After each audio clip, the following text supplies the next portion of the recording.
अब देखो, agents of pollination अगर हम देखें जो पॉलन को ले जाएंगे वो दो कैटेगरी में डिवाइड करें, एबायोटिक यानी नॉन लिविंग और बायोटिक यानी लिविंग।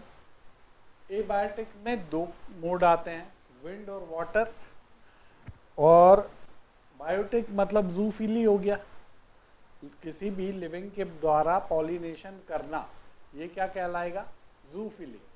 लेकिन इसकी फर्दर कैटेगरी है, अगर इंसेक्ट करे तो एंटेमोफिली, बर्ड करे तो ऑर्निथोफिली, देन बैट करे तो कायरेप्टेरोफिली, स्नेल करे तो मेलेकोफिली, स्नेक करे तो ओफियोफिली, एंट करे तो मर्मेकोफिली।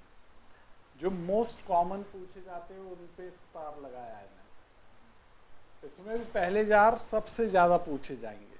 तो wind pollination is anemophily, pollination through water is hydrophily, pollination through insect is entomophily, and pollination through bird is ornithophily, है ना, ये याद रहेगा। अब यहां पर विंड पॉलिनेटेड फ्लावर्स के, प्लांट्स के कुछ फीचर होते हैं, वो क्या हैं उनको अगर हम देखें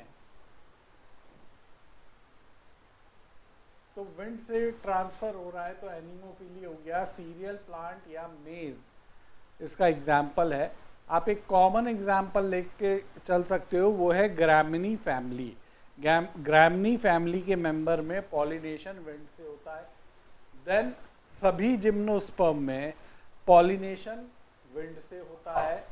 अब जो प्लांट विंड पॉलिनेशन प्रोड्यूस करते, मतलब विंड पॉलिनेशन शो करते हैं, तो वहाँ पॉलिनेशन सही तरीके से हो इसके चांसेस घट जाते हैं, क्योंकि हवा किस डायरेक्शन में होगी क्या पता, फीमेल प्लांट कितनी दूर पे मिलेगा क्या पता। तो इसलिए फर्टिलाइजेशन हो, पॉलिनेशन सक्सेसफुल हो, इसके लिए ढेर सारे पॉलन उसको बनाने पड़ते हैं। तो एनेमोफिलस प्लांट क्या करेगा, ह्यूज नंबर में पॉलन बनाएगा। ये बात क्लियर। देन इसके पॉलन ग्रेन कैसे होने चाहिए, छोटे होने चाहिए, वजन कम होना चाहिए, नॉन स्टिकी या ड्राई होने चाहिए, क्योंकि स्टिकी हुए आपस में चिपक गए तो उनका वजन बढ़ जाएगा, वजन बढ़ गया तो हवा में दूर तक नहीं जा पाएंगे। फिर इनका जो स्टिग्मा स्टाइल होता है वो फेदरी होता है ना, हेयर लाइक आउटग्रोथ उसमें निकले रहते हैं ताकि वो पॉलन को ट्रैप कर ले। पॉलन के ऊपर एक्साइन की जगह ये सॉरी एक्साइन नहीं बोल रहा हूँ, जो स्टिग्मा होता है उसकी टिप पर स्टिकी मटेरियल प्रेजेंट रहता है, ताकि पॉलन हवा से जा रहा है तो वो चिपक जाए, वो फिर गिरे नहीं, है ना। ये बात क्लियर हुई। तो विंड पॉलिनेटेड फ्लावर के फीचर कौन से होते हैं, ये बात पूछी जाती है, ये बात हमको पता होनी चाहिए। क्लियर।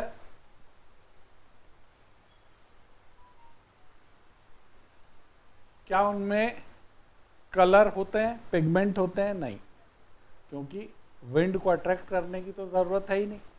तो जहाँ पॉलिनेटिंग एजेंट को अट्रैक्ट ही ना करना पड़े, वहां पर न तो वो अट्रैक्टिव होते हैं, न उनमें कोई खुशबू होती है, न ही वो नेक्टर बनाते हैं। तो विंड पॉलिनेटेड फ्लावर में नेक्टर बनेगा क्या? नहीं बनेगा। जनरली ये देखा गया है कि फ्लावर यूनिसेक्सुअल होते हैं। यहाँ पर मैंने लिस्ट भी लिखी है कि कौन कौन से ऐसे प्लांट्स हैं जिनमें विंड पॉलिनेशन होता है। ये पूरी लिस्ट याद न भी हो तो आप एक जनरल टर्म तो याद रखना, all gymnosperm and grass family they show wind pollination, ये तो याद रहेगा। देन एबायोटिक तरीके से पॉलिनेशन हो तो दो मेथड है, कौन कौन सी? एनेमोफिली और हाइड्रोफिली। एनेमोफिली और हाइड्रोफिली में मोर कॉमन कौन होगा? तो anemophily is more common. Then anther is versatile. Anther कैसा है? वर्सटाइल है। वर्सटाइल यानी फिलामेंट के ऊपर एंथर लोब मूव कर सकता है, उससे पॉलन सभी डायरेक्शन में डिस्ट्रीब्यूट हो, ये इंश्योर होता है। ये बात समझ में आई?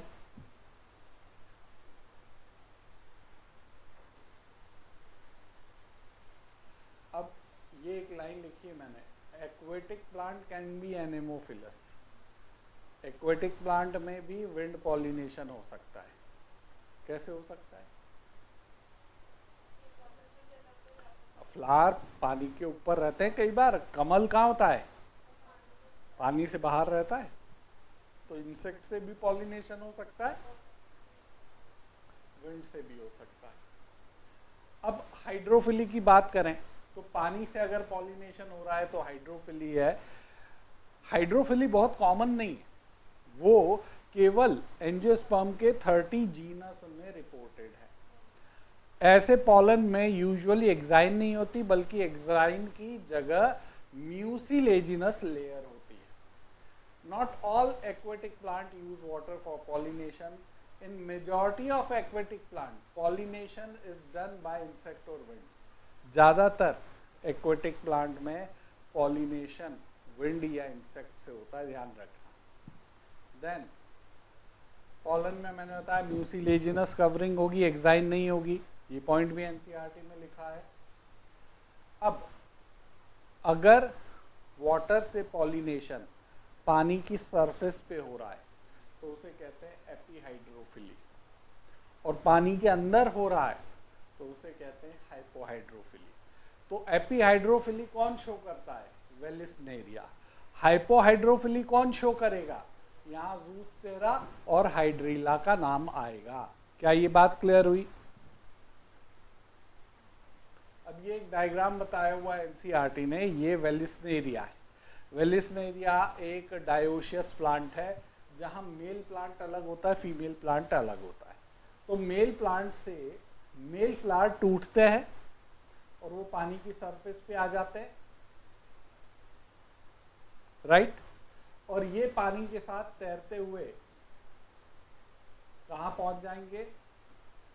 फीमेल फ्लावर के पास पहुंच जाएंगे, और फीमेल फ्लावर के पास पहुंच जाएंगे तो वो पॉलिनेशन कॉज कर देगा। तो यहाँ पॉलिनेशन पानी की सरफेस पे हो रहा है, इसलिए इसे एपीहाइड्रोफिली कहा। क्लियर? अब जो ज़ूस्टेरा का केस है, वहां पर जो पॉलन होते हैं वो लंबे होते हैं, रिबन लाइक, और पानी के अंदर ही वो मूव करते हैं, और जब फीमेल स्टिग्मा के कांटेक्ट में आते हैं तो यहाँ पर वो उसके साथ जुड़ जाते हैं और पॉलन ट्यूब बनाकर पॉलिनेशन करते हैं। तो ज़ूस्टेरा में क्या हुआ? हाइपोहाइड्रोफिली। हाइड्रिला में क्या हुआ? हाइपोहाइड्रोफिली। वेलिस्नेरिया में क्या हुआ? एपीहाइड्रोफिली। ये चीज़ें याद रखनी है। वेलिस्नेरिया फ्रेश वाटर प्लांट है, ज़ूस्टेरा मरीन वाटर प्लांट है, हाइड्रिला फ्रेश वाटर प्लांट है। याद रहेगा? वेलिस्नेरिया क्या है? हाइड्रिला क्या है? ज़ूस्टेरा क्या है? इसीलिए सी ग्रास बोला उसको।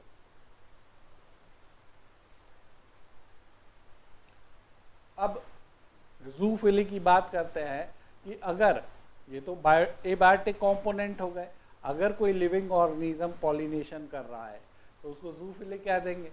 इसमें मोस्ट कॉमन फॉर्म कौन सा है? एंटेमोफिली, इंसेक्ट से होने वाला। और इंसेक्ट में भी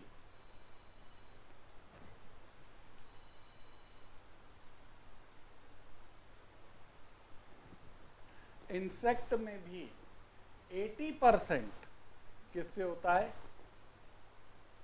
इंसेक्ट में भी 80% पॉलिनेशन हनी बी से होता है ना? हनी बी अगर खत्म हो गई तो ह्यूमन भी खत्म हो जाएगा, आप ये मान के चलो। देन कैरेक्टरिस्टिक क्या है? वो फ्लावर जो इंसेक्ट से पॉलिनेटेड होते हैं उनमें क्या खास बात होती है? पहला, लार्ज साइज के होंगे।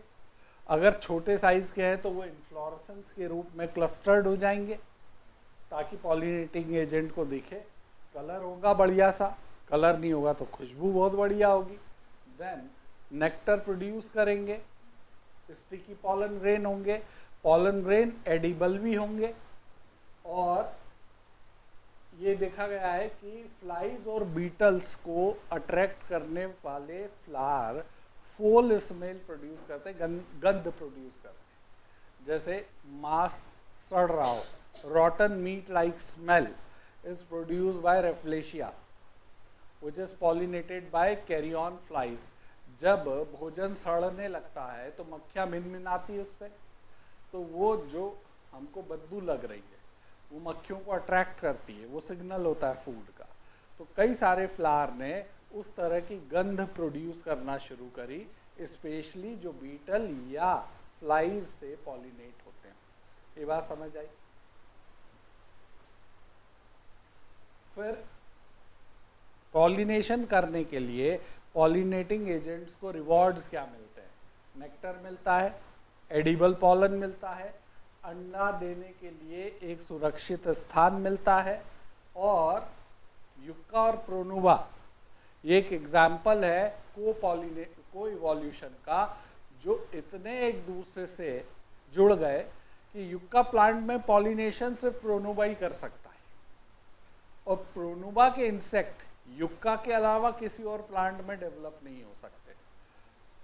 इसका फायदा भी है पर इसका नुकसान भी यह है, इन दोनों में से कोई एक खत्म हुआ तो दूसरा भी अपने आप खत्म हो जाएगा। अब एक वर्ड यूज करा एनसीईआरटी ने, पॉलन और नेक्टर रॉबर्स। कुछ इंसेक्ट ऐसे भी होते हैं जो नेक्टर यूज कर जाते हैं और पॉलिनेशन भी नहीं करते, है ना। आई डोंट नो, तुम लोग तो खैर नई जनरेशन हो, है ना। हमारे टाइम पे जब स्कूल जाते थे ना तो बच्चे बड़े फोकट होते थे, उनके पास कुछ काम ही नहीं होता था। तो वो क्या करते थे, फ्लावर होता था तो फ्लावर को ऐसे तोड़ते थे। एक फ्लावर था वाइट कलर का, उसकी ट्यूब ऐसी लंबी सी होती थी, उसको तोड़ते थे और उसको ऐसे सक करते थे, मीठा मीठा वो टेस्ट आता था, उसमें पानी ड्रॉपलेट आती थी मीठी बिल्कुल, राइट। तो वो फ्लावर का नेक्टर होता है। तो हम नेक्टर पी भी गए, हमने पॉलिनेशन भी नहीं किया, तो वी आर नेक्टर रॉबर्स। आई बात समझ में? क्या है ऐसा कभी? इसने किया, देखो मैं गलत नहीं बोल रहा हूँ, होता है ऐसा। नाउ अब पॉलिनेशन हो गया, पॉलन गाइनोशियम पे पहुंच गया। अब गाइनोशियम पे पहुंचने के बाद उसमें क्या बदलाव होते हैं, उसको नाम दिया गया पॉलन पिस्टिल इंटरैक्शन। उसको क्या नाम दिया गया? Pollen pistil interaction. So pollination does not guarantee the transfer of right type of pollen on stigma. Pollination से इस बात की गारंटी तो नहीं होती कि स्टिग्मा पे सही पॉलन पहुंचेगा, गलत भी पहुंच सकता है। तो स्टिग्मा के लिए ये जरूरी हो जाता है कि वो सही प्रकार के या गलत प्रकार के पॉलन को पहचाने। अगर पॉलन सही प्रकार का है तो उसे कहेंगे कंपैटिबल, अगर पॉलन गलत प्रकार का है तो उसे कहेंगे इनकम्पैटिबल। अगर वो इनकम्पैटिबल हुआ तो उसको स्टिग्मा जर्मिनेट होने से रोक देगा, और अगर वो कंपैटिबल हुआ तो स्टिग्मा ऐसी परिस्थितियां डेवलप करेगा कि उसका जर्मिनेशन जल्दी से हो जाए। ये बात समझ में आई? तो जब गाइनोशियम पॉलन को रिकॉग्नाइज कर लेता है, पॉलन का एक्सेप्टेंस या रिजेक्शन दोनों हो जाता है, यहीं से शुरू होता है पॉलन पिस्टिल इंटरैक्शन। अब पॉलन का जर्मिनेट होना, या पहले सबसे पहले कहे सही पॉलन को पहचानना, उसका जर्मिनेशन करना, पॉलन ट्यूब का बनना, पॉलन ट्यूब का गाइनोशियम में ग्रो करना, और पॉलन ट्यूब का ओव्यूल के अंदर एंटर करना, और फर्टिलाइजेशन के पहले तक जितने भी इवेंट हो रहे हैं ये सब पॉलन पिस्टिल इंटरैक्शन में कहलाते हैं। एक लाइन लिखी है एनसीईआरटी ने कि pollen pistil interaction is the result of continuous chemical dialogues between pollen and stigma. तो इसका मतलब है पॉलन भी कुछ केमिकल छोड़ता है, स्टिग्मा भी कुछ केमिकल छोड़ती है, जिससे दोनों एक दूसरे को वेलकम करते हैं या दोनों एक दूसरे को रिजेक्ट करते हैं। Getting this point? तो ये बात समझ में आई। अब जब कंपैटिबल पॉलन मिल गया, कंडीशन सब बढ़िया है, तो पॉलन पे जो जर्म पोर होता है उसमें से एक ट्यूब निकलती है जिसको आप क्या कहते हो, पॉलन ट्यूब। अब मुझे बताओ अगर फर्टिलाइजेशन पॉलन ट्यूब की मदद से होगा तो उसे क्या कहा जाएगा?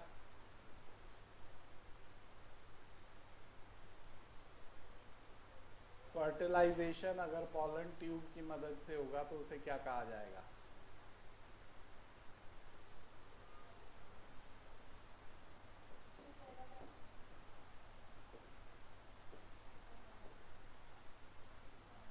साइफोनोगैमी। और मोटाइल मेल गैमेट से होता है तो ज़ुइडोगैमी। ये पढ़ाया था ना, याद आना चाहिए भाई।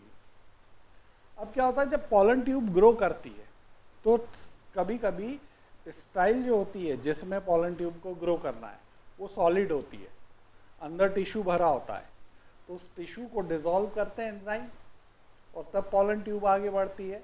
तो सॉलिड स्टाइल के वो टिश्यू जिनको पॉलन ट्यूब डिसॉल्व करती है उसे ट्रांसमिटिंग टिश्यू कहा जाता है। 2015 की नीट में पूछा गया था। सॉलिड स्टाइल के जिन टिश्यू को पॉलन ट्यूब ग्रो होने के लिए डिसॉल्व करती है उसे ट्रांसमिटिंग टिश्यू कहा जाता है।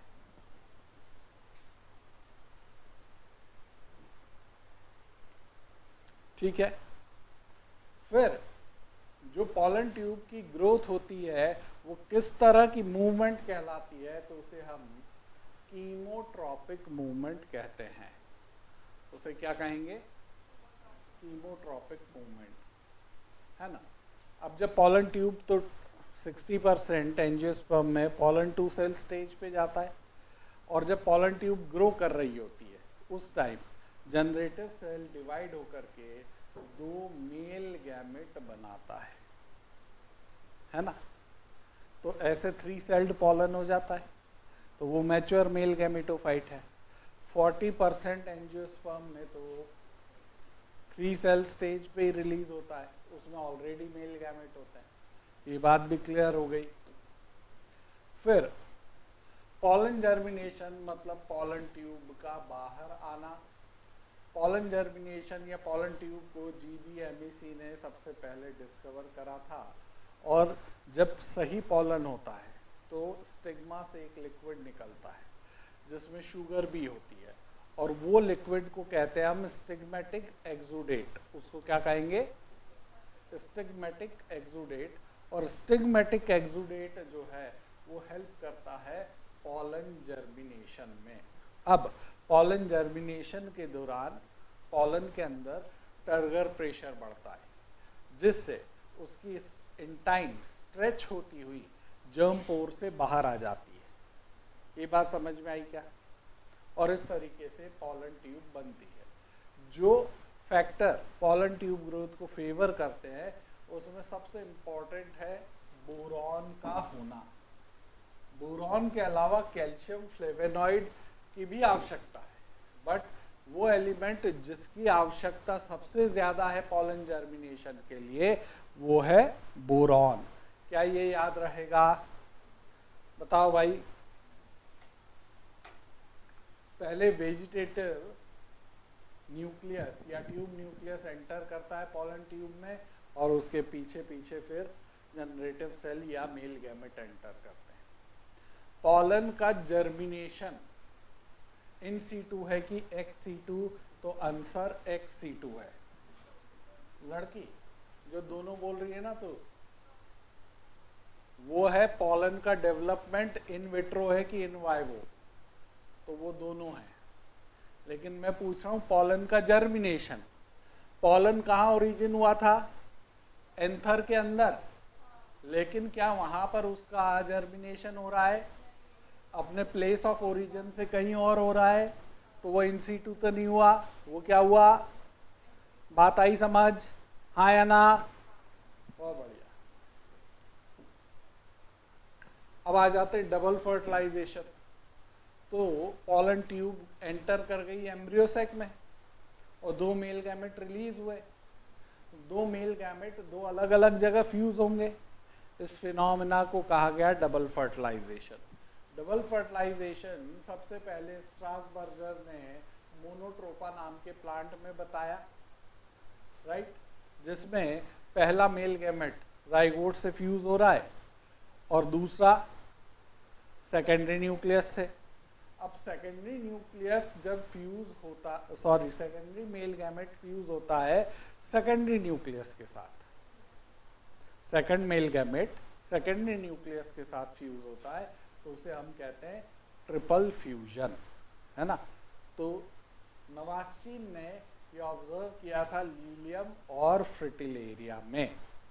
ये बात समझ में आई? अगर पॉलन ट्यूब माइक्रोपाइल के ओव्यूल के माइक्रोपाइल से एंटर करती है तो वो कहलाता है पोरोगेमी। इंटेग्यूमेंट से करती है तो वो कहलाता है मीजोगेमी। और चेलेजल एंड से एंटर करती है तो वो कहलाता है चेलेजोगेमी। अगर तुमसे पूछ लिया मोस्ट कॉमन पाथ, तो आंसर पोरोगेमी हो जाएगा। अब पॉलन ट्यूब एंटर ओव्यूल में कहीं से भी करे, एम्ब्रियो सेक्ट में उसकी एंट्री हमेशा एग एपेरेटस साइड से होगी। अब हरनीत हमको बताएगी कि एग एपेरेटस साइड से क्यों होगी उसकी एंट्री। बोल। बहुत बढ़िया। फिलीफॉर्म एपेरेटस जो है वो केमिकल रिलीज करेगा जो पॉलन ट्यूब को अट्रैक्ट करेगा, राइट।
यहां तक हो गया था बेटा? अब इसको, ये जो पॉइंट है ये सीधे यहां से बताता हूं मैं। बेटा यहां पर देखो क्या होता है, ये सिनर्जिड है, ये एग है। सिनर्जिड दो थे, दो सिनर्जिड में से एक डीजनरेट हो गया और वहां से पॉलन ट्यूब आई और उसने अपना सारा कंटेंट यहाँ सेंट्रल सेल में डाल दिया। अब उसमें दो थे मेल गैमेट, ठीक है, एक था ट्यूब न्यूक्लियस। तो ट्यूब न्यूक्लियस डिस्ट्रॉय डीजनरेट होने लगा तो वो बन गया एक्स बॉडी। तो एक एक्स बॉडी क्या है? डीजनरेटिंग ट्यूब न्यूक्लियस। लेकिन एक्स बॉडी तो दो है, तो जो दूसरा सिनर्जिड डिस्ट्रॉय हुआ था उसका न्यूक्लियस भी डीजनरेट होने लगता है, तो उसको भी एक्स बॉडी कहते हैं। तो दो एक्स बॉडी जो दिख रही है उसमें से एक डीजनरेटिंग ट्यूब न्यूक्लियस है और दूसरा डीजनरेटिंग ट्यूब न्यूक्लियस है। आई बात समझ में? और दो मेल गैमेट में से एक फ्यूज हो गया किसके साथ? एग के साथ। दूसरा फ्यूज हुआ किसके साथ? तो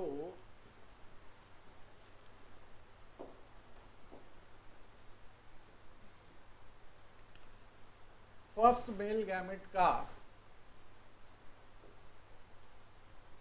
फ्यूज होना किसके साथ, एग के साथ, क्या कहलाएगा, सिनगैमी, जिसको आप एम्फीमिक्सिस या फर्टिलाइजेशन भी कहते हैं। और सेकेंड मेल गैमेट का सेकेंडरी न्यूक्लियस के साथ फ्यूज होना, ये क्या कहलाएगा, ट्रिपल फ्यूजन।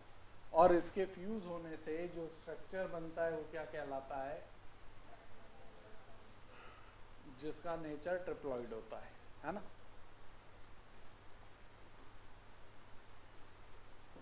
तो ये डबल फर्टिलाइजेशन हो गया। अब डबल फर्टिलाइजेशन के बाद एक बन गया जाइगोट और एक बन गया PEN।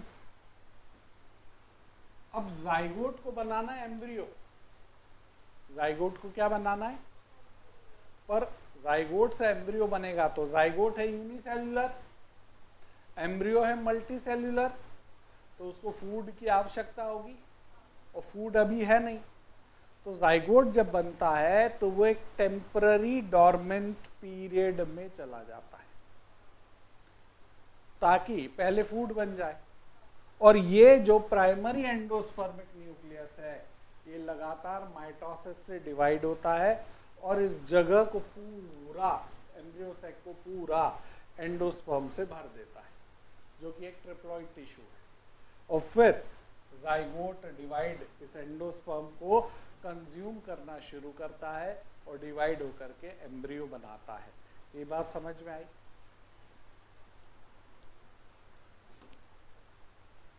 अब ये एक स्लाइड है जो आपके बहुत बहुत काम की है, नोट्स में तो भेज ही दिया मैंने, पर काम की क्यों है कि कौन सा स्ट्रक्चर फर्टिलाइजेशन के पहले क्या था और फर्टिलाइजेशन के बाद क्या हो गया, ये आपको इससे पता चल जाएगा। तो ये स्लाइड को प्रैक्टिस बहुत करना, क्योंकि इसमें से क्वेश्चन पूछे जाते हैं। ये कर लोगे?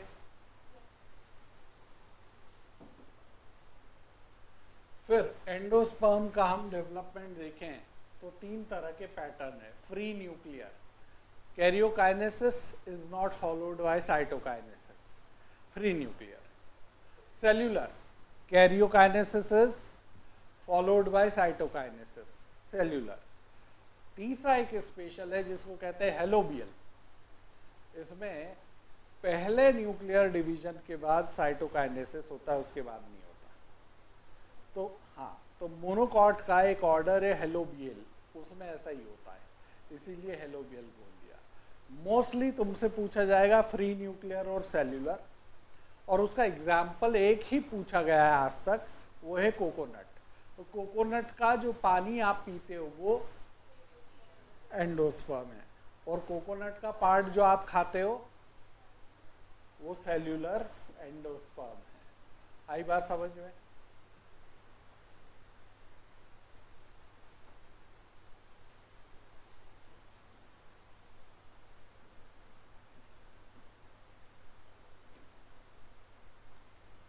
अब एम्ब्रियोजेनेसिस, ये सब लिखी हुई बातें तो ठीक है। मान लो ये जाइगोट है, ये कहा है न्यूसेलस के अंदर, है ना। अब ये जाइगोट ट्रांसवर्स डिवीजन से डिवाइड हुआ तो 2 सेल बना दिए। नीचे की तरफ जो सेल है वो अपाइकल सेल है, ऊपर की तरफ सेल है बेसल सेल है। बेसल सेल को हम कह रहे हैं, अपाइकल सेल को हम कह रहे हैं। मतलब ये वाइट ये रेड बनाए इसलिए ये बनाएगा एम्ब्रियो, और ये जो सेल है ये एम्ब्रियो को धक्का देने वाले हैं। ये क्या है? क्यों? क्योंकि यहां पर प्रेजेंट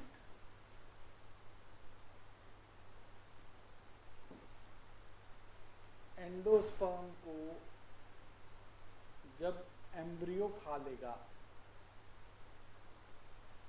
तो फिर ये फूड से दूर हो जाएगा, तो ये धक्का देने वाले सेल आगे आगे ग्रो करते जाएंगे और एम्ब्रियो को लगातार एंडोस्पर्म के संपर्क में रखेंगे। तो इसको कहते हैं सस्पेंसर सेल। तो सबसे ऊपर वाला सस्पेंसर सेल है वो हास्टोरियल सेल कहलाता है, और सबसे नीचे वाला हाइपोफाइसिस। और ये जो सेल है एम्ब्रियोनल सेल, ये कैसे डिवाइड होता है समझना। जैसे ये एक सेल है, तो पहले एक वर्टिकल डिवीजन हुआ, 2 सेल बने, फिर ऐसा वर्टिकल डिवीजन हुआ, 4 सेल बने, फिर ट्रांसफर डिवीजन हुआ, 8 सेल बने। इसको कहते हैं ऑक्टेंट स्टेज। और फिर इसके बाद इसमें ग्रोथ होती है, तो ये बनाता है ग्लोबुलर स्टेज। और फिर उसके बाद में एक हार्ट शेप स्ट्रक्चर बनता है।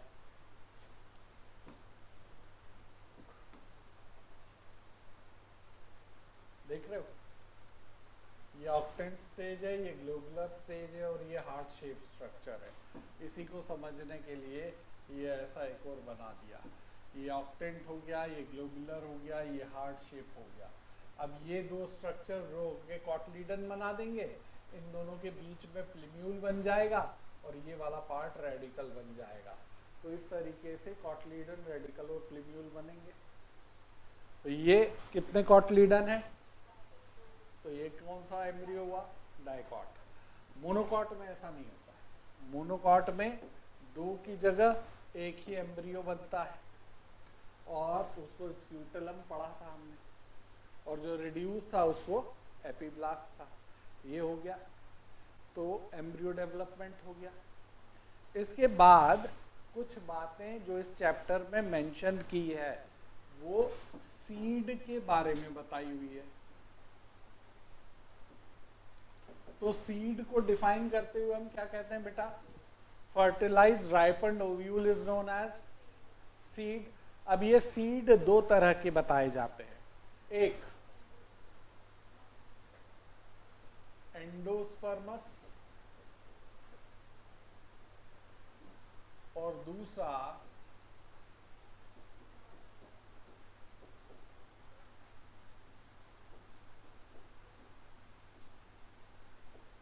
Non endosperms. जो एंडोस्पर्मस सीड है, इसमें एंडोस्पर्म बचा रहता है, इसको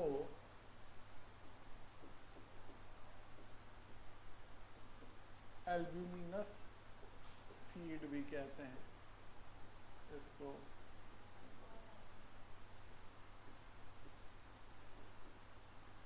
नॉन एल्ब्यूमिनस या एक्स एल्ब्यूमिनस सीड भी कहते हैं। अब एंडोस्पर्मस सीड के एग्जाम्पल में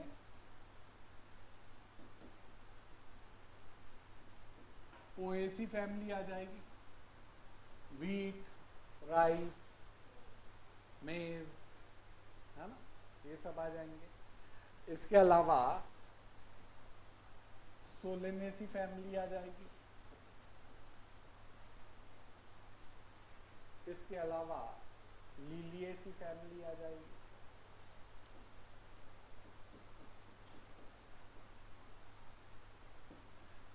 ज्यादातर मोनोकॉट फैमिली में एंडोस्पर्मस सीड होते हैं, पर एक एक्सेप्शन पूछा जाता है, तो सोलेनेसी फैमिली एक एक्सेप्शन हो गई, वो डाइकॉट है पर उसके सीड में एंडोस्पर्म होता है। दूसरा है कैस्टर सीड, जिसका पिक्चर भी दिया हुआ है। कैस्टर सीड डाइकॉट है पर उस सीड में एंडोस्पर्म होता है ना। एक अनियन दिख रहा है मुझे। सबसे पहला वाला बीन है, बीन नॉन एंडोस्पर्मस है, तो बीन जो है वो फैबेसी फैमिली में आ जाता है।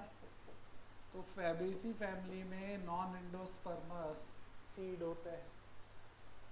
ब्रैसिकेसी में नॉन एंडोस्पर्मस होते हैं। एक एक्सेप्शन है orchid. Orchid is monocot but it has non endosperms seed.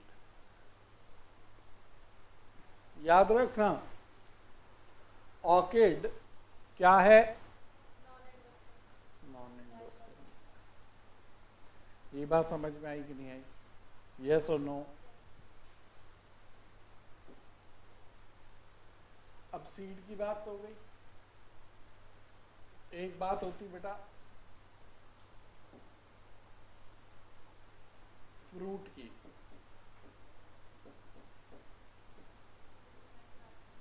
Fertilise ripened ovaries, fruit. अब फ्रूट के दो पार्ट है, फ्रूट वॉल और सीड। फ्रूट वॉल को हम क्या कहते हैं? पेरिकार्प। और पेरिकार्प डिस्टिंग्विश होती है अलग अलग लेयर्स में, तो उसे एपिकार्प, मीजोकार्प और एंडोकार्प भी बताते। अब अगर फ्रूट ओवरी से बना हो, अगर फ्रूट, तो उसे कहते हैं यूकार्प।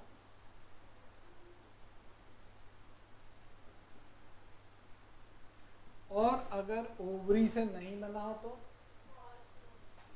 उसको कहते हैं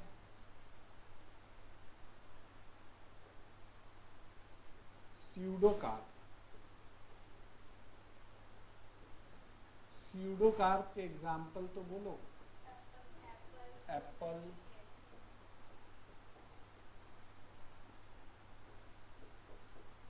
स्ट्रॉबेरी, पियर,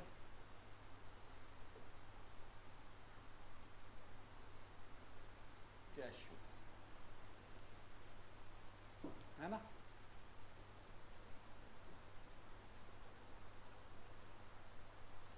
तो ये बात क्लियर हुई कि नहीं हुई बेटा?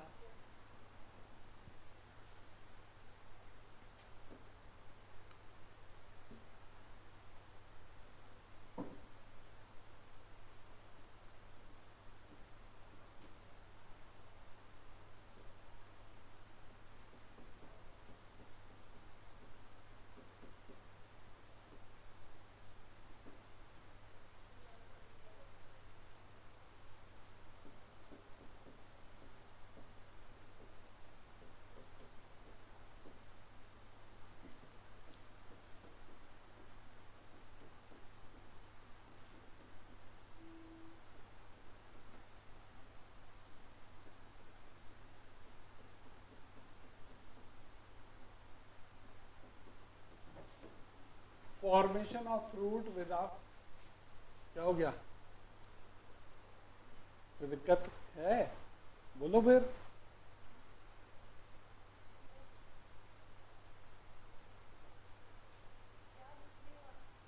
सही में? चलो बता दूं। Formation of fruit without is known as, such fruits are, such fruits are, such fruits are, such fruits are,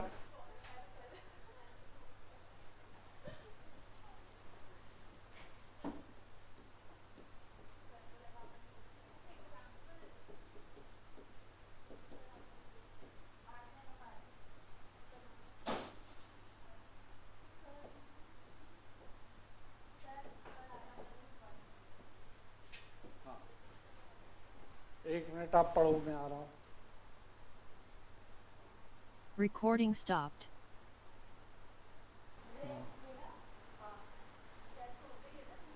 Recording in progress. तो पार्थेनोकार्पिक फ्रूट भी क्लियर हो गया, है ना। अब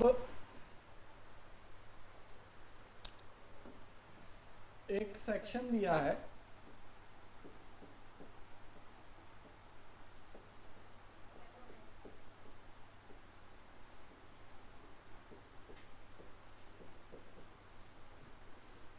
एंड पॉलीएम्ब्रियोनी।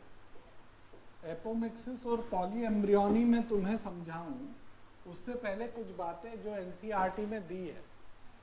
दो सीड के नाम दिए जिनकी वाइबिलिटी बहुत ज्यादा है। एक है ल्यूपिनस आर्क्टिकस जिसकी वाइबिलिटी 10,000 साल है, और दूसरी है फिनिक्स डेक्टाइलिफेरा जो 2000 साल तक वाइबल रह सकता है ना। फिर सीड के साइज की बात की गई है कि कुछ केस में सीड के साइज बड़े होते, कुछ केस में सीड बहुत छोटे छोटे होते, जैसे ऑर्किड में, राइट। तो ये नाम जरूर से ध्यान रखना। एंडोस्पर्मस, नॉन एंडोस्पर्मस सीड के नाम दिए होंगे, वो नाम याद रखना। अब आ जाओ एपोमिक्सिस पर। क्या होता है, एक वर्ड होता है एम्फीमिक्सिस। एम्फी का मतलब होता है बोथ, मिक्सिस यानी मिक्सिंग। तो जब दोनों की मिक्सिंग हो, मतलब मेल गैमेट और, तो amphimixis is syngamy, syngamy is fertilisation. तो जब सेक्सुअल रिप्रोडक्शन होता है तो एम्फीमिक्सिस होगा, जब फर्टिलाइजेशन होता है तो या सिनगेमी होगी। अगर मान लो ऑर्गेनिज्म का फॉर्मेशन बिना गैमेट के फ्यूज हुए हो जाता है तो उसको कहते हैं एपोमिक्सिस। एपो मतलब विदाउट, मिक्सिस यानी mixing. without fusion of male and female gamete, if organism is formed, is called apomixis। और इसी apomixis को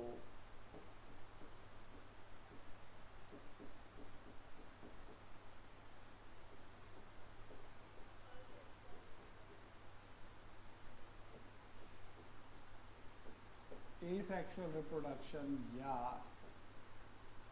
vegetative प्रोपोगेशन आप कहते हैं। क्या ये बात समझ में आई? अब यहां पर एक्चुअली थोड़ा सा एक अंतर आता है। क्या अंतर आता है समझना।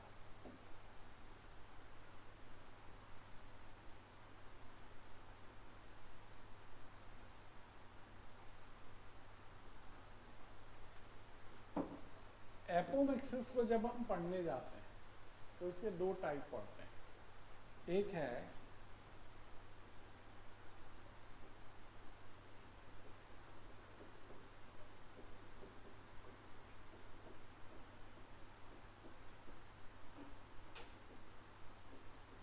वेजिटेटिव प्रोपोगेशन और दूसरा है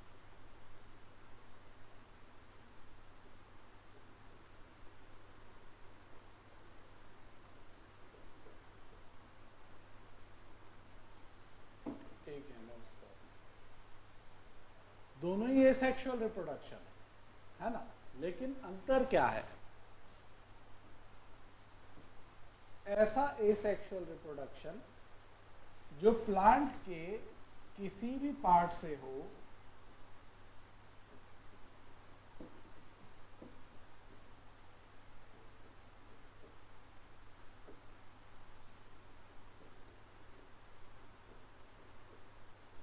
any part of the plant except ovule. Ovule को छोड़कर प्लांट के किसी भी पार्ट से एसेक्सुअल रिप्रोडक्शन हो रहा है तो उसे क्या कहा जाएगा? वेजिटेटिव। और एगेमोस्पर्मी इज asexual reproduction from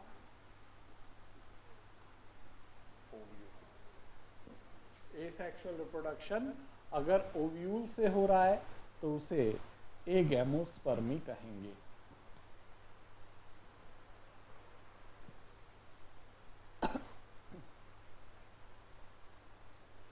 क्या ये बात समझ में आई?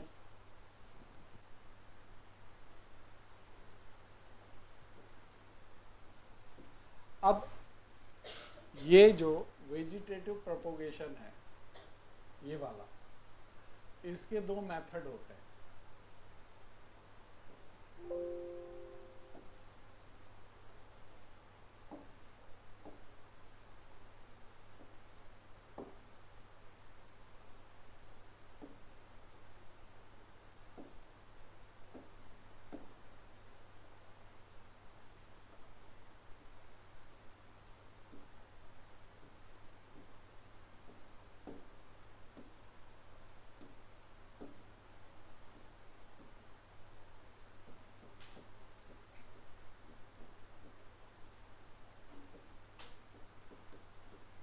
इसके दो तरीके हैं बेटा।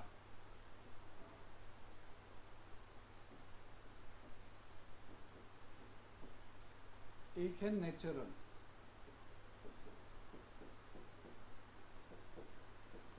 दूसरा है आर्टिफिशियल। नेचुरल में तुमने मॉर्फोलॉजी में bulb, rhizome, corm etcetera, runner, sucker, stolon, tuber, है ना, ये सब जो पढ़े थे ये नेचुरल तरीके हैं वेजिटेटिव प्रोपोगेशन के। Artificial propagation is done by interference of human. जिन तरीकों से प्लांट नहीं करता नेचुरली, कौन करता है? ह्यूमन। तो वो आर्टिफिशियल प्रोपोगेशन कहलाता है। अब उसमें स्टेम कटिंग, हॉर्टिकल्चर में, नर्सरी में अच्छे प्लांट की स्टेम कट करके उससे नए प्लांट बना देते हैं। यहाँ पर हमने ये प्लांट बना दिया और इस स्टेम कटिंग के नीचे, इसके नीचे जड़ विकसित कर ली, तो यही नया प्लांट बन जाता है। होगा कि नहीं होगा? तो स्टेम कटिंग हो गई। दूसरा होता है लेयरिंग, कि कुछ प्लांट की ब्रांचेस को सॉइल में दबा देते हैं और जब उसमें जड़ें बन जाती है तब उसको कट करके मदर प्लांट से अलग करते हैं, उसको कहते हैं लेयरिंग। और तीसरा है ग्राफ्टिंग। ग्राफ्टिंग एक अलग ही विधि है। उसमें एक प्लांट को कट करके, उसकी ब्रांच को कट करके दूसरे प्लांट की ब्रांच को उस पर लगा देते हैं। जैसे अपन ऑर्गन ग्राफ्टिंग करते हैं, किडनी बदल दी, तो ऐसे ही प्लांट की ब्रांच बदल देते हैं। तो ऐसे गजब गजब के प्लांट्स बनाए साइंटिस्ट ने। एक ऐसा प्लांट बना दिया जिसमें नींबू भी होता है, संतरा भी होता है, मौसम्बी भी होती है। अब ये तो रिलेटेड प्लांट है ना। अब कोई स्टूडेंट बोलता है सर मेरे घर पे एक ट्री है, उस पर मैंगो है, तो ऐसा हो सकता है उस पर कद्दू भी लग जाए, तरबूज भी लग जाए, संतरे भी लग जाए, ये भी। भाई इम्पॉसिबल तो कुछ नहीं है देखो, पर रिसर्च अभी उस लेवल पे पहुंची नहीं।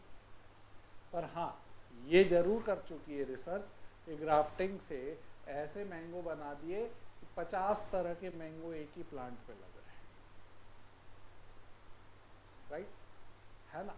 तो हम भी एक प्लांट लगाएं, आलू, टमाटर, प्याज, भिंडी, गोभी, लहसुन सब एक में लग जाए, मिक्स वेज हो गया। प्लांट का नाम क्या है? मिक्स वेज, है कि नहीं? बट उसमें टाइम लगेगा बेटा। अब तुम बन जाओ कोई महान साइंटिस्ट हो, तुम कुछ करो ऐसा, राइट। तो ग्राफ्टिंग, जब एक प्लांट पे दूसरे प्लांट के पार्ट को शिफ्ट किया जाता है तो उसको ग्राफ्टिंग कहते हैं। ग्राफ्टिंग में वो प्लांट जिसका रूट पार्ट इन्वॉल्व होता है उसको कहते हैं स्टॉक, और जिसकी केवल हवा हवा में ब्रांच लगा दी तुमने उसको कहते हैं स्कायन। तो ये क्वेश्चन पूछा जाता है कि एक ग्राफ्टेड प्लांट में फ्रूट्स में जो लक्षण आएंगे तो किस प्लांट के आएंगे? स्टॉक के आएंगे या स्कायन के आएंगे? स्कायन के आएंगे। स्टॉक तो जड़ प्रोवाइड कर रहा है ना, पानी और मिनरल पहुंचा दिया, फ्लावर तो स्कायन बनाएगा, तो फ्रूट कौन बनाएगा? अगर मैंगो का स्टॉक है और ऑरेंज का स्कायन है तो उस पर क्या आएगा? ऑरेंज आएगा, है ना। ये बात समझ आ गई? तो मेथड है भाई कैसे।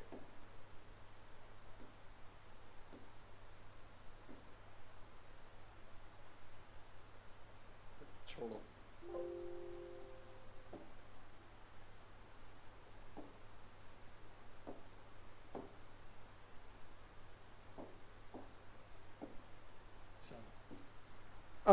ये तो मैंने बता दिया तुमको वेजिटेटिव प्रोपगेशन, लेकिन मैंने अभी एगेमोस्पर्मी की बात नहीं की।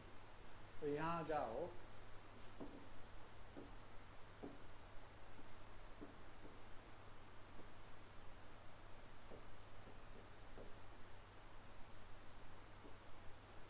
एगेमोस्पर्मी में, एगेमोस्पर्मी में ओव्यूल से होना है।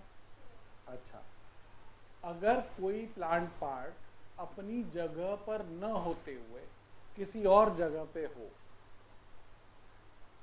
तो उसे क्या कहते हैं? अपनी जगह से ओरिजिन न होते हुए कहीं और से हो तो उसे क्या कहोगे? हाँ, एडवेंटेशियस, है ना। तो अब ध्यान देना बेटा,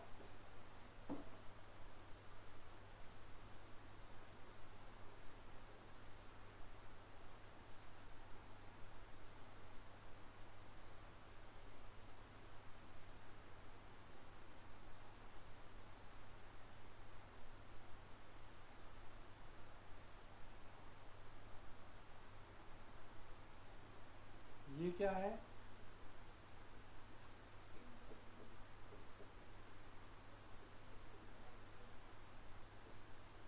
ये क्या है?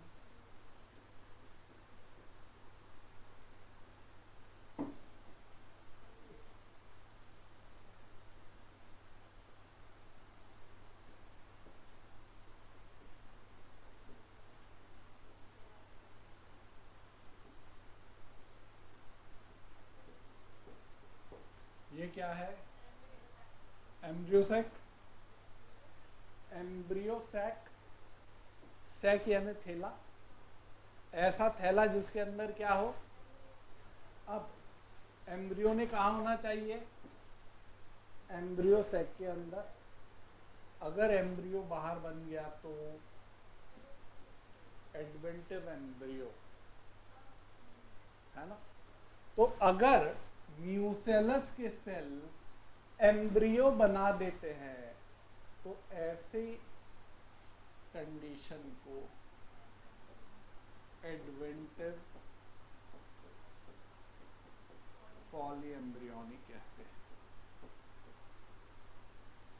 राइट। और मैंगो और सिट्रस प्लांट में म्यूसेलस एम्ब्रियो बना देते हैं। अच्छा, हमने वर्ड यूज करा पॉलीएम्ब्रियोनिक, ऐसा इसलिए क्योंकि माना ये जाता है एक ओव्यूल में एक ही एम्ब्रियो होना चाहिए था, एक ओव्यूल में, लेकिन एक से ज्यादा एम्ब्रियो बन जाता है तो वो, और ये तो एम्ब्रियो सेक से बाहर है तो ये क्या हो गई? तो एडवेंटिव पॉलीएम्ब्रियोनिक कौन शो करेगा? मैंगो और सिट्रस। याद रहेगा ये बात। लेकिन अब यहां देखना,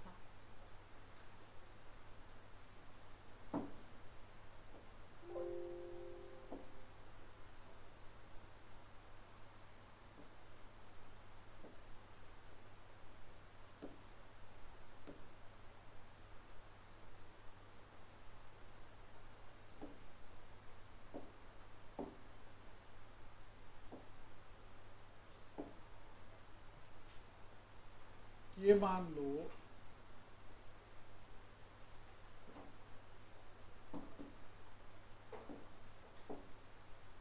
बेटा ये है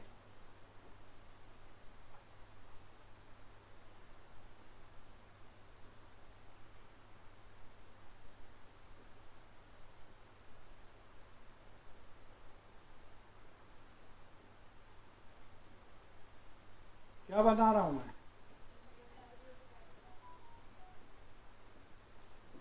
एम्ब्रियो सेक में कौन कौन से सेल है? हाँ, antipodal, synergid, egg, central cell, है ना। अगर एग क्या बना दे? अरे एग ही होता है बीच में, ये सिनर्जिड बीच में क्या होता है? अगर एग क्या बना दे, एम्ब्रियो बना दे, और वो भी कैसे, विदाउट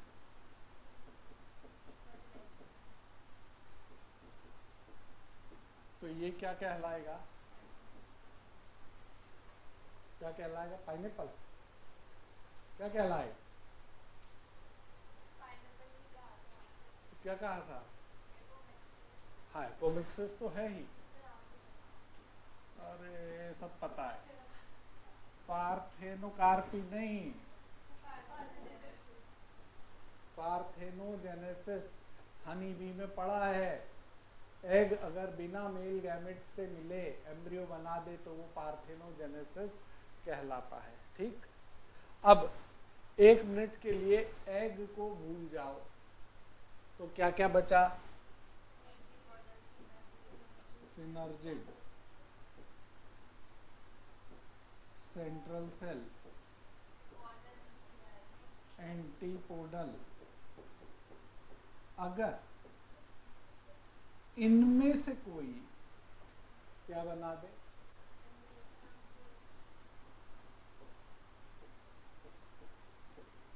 तो उसे कहेंगे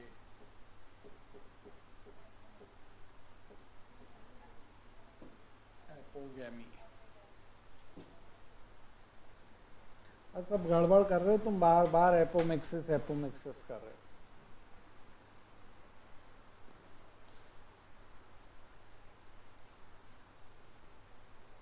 बोलो ये बात समझ में आई, बहुत बढ़िया से। चलो फिर, शानदार जानदार ये चैप्टर खत्म कर दिया आपने, है ना। और इसमें लास्ट पैराग्राफ में एक बात लिखी हुई है कि जनरली क्या होता है, इधर देखो 1 मिनट के लिए, जनरली क्या होता है कि हम हाइब्रिडाइजेशन करते हैं तो 2 अलग अलग प्लांट को हम साथ में लेकर आए, इनके बीच में क्रॉस करवाया और एक ऑफस्प्रिंग बनाया बड़ी मुश्किल से, जिसके पास दोनों पेरेंट के अच्छे कैरेक्टर आ गए। पर ये ऑफस्प्रिंग अगर मियोसिस करेगा तो ये अच्छे कैरेक्टर फिर से सेग्रीगेट हो सकते हैं, लॉ ऑफ सेग्रीगेशन, है ना। तो हम नहीं चाहते कि ये अलग हो, तो हम बोल रहे हैं कि ये जो हाइब्रिड बनाया इसमें एपोमिक्सिस का जीन भी डाल दो। अगर तुमने एपोमिक्सिस का जीन डाल दिया तो ये प्लांट वेजिटेटिवली प्रोपोगेट करेगा, और वेजिटेटिवली प्रोपोगेट करेगा तो अच्छे कैरेक्टर के अलग होने के चांसेस खत्म हो जाएंगे। यही बात उस लास्ट पैराग्राफ में लिखी है। आई बात समझ में? तो ये आज का चैप्टर हमारा खत्म हुआ, बहुत अच्छे से तुमने पढ़ा, राइट। अब क्या पढ़ाना है तुम्हें, जेनेटिक्स, पहले जेनेटिक्स की पहले माइक्रोब, जेनेटिक्स पहले, ठीक है।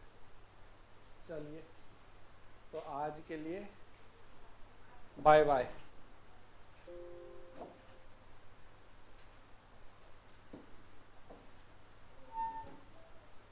क्या बोल रही बेटा, लिविंग वर्ल्ड तो आएगा ना, ये चैप्टर पूरा आएगा, और क्या आएगा,